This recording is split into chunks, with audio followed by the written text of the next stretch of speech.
Hello বন্ধুরা, তোমরা কেমন আছো? আমিও খুব ভালো আছি। আমার মা শরীর ভালো না, দাঁড়াও তোমাকে দেখাচ্ছি আমার মা কোথায় আছে। এই তো আমার মা ঘুমাচ্ছে। আমি হাসলাম, মা শরীর ভালো না।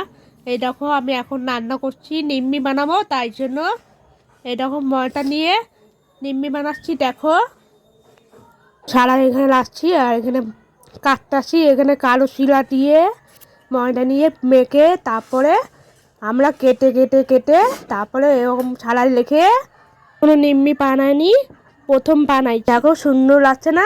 পুরো দোকানের মতো নিম্মি মতো লাগতেছে। দোকানে যাচ্ছি না, তা দোকানে গেলে টাকা খরচ হয়ে যাবে, ওই জন্য বাড়ি বসে বানিয়েছি। নিম্মি নিয়ে সুন্দর করে বানিয়ে দিচ্ছি। দেখো কি ছাতা কেড়ে নিয়ে গরম করছি, তারপরে ঢেলে দিয়ে ভাজলাম।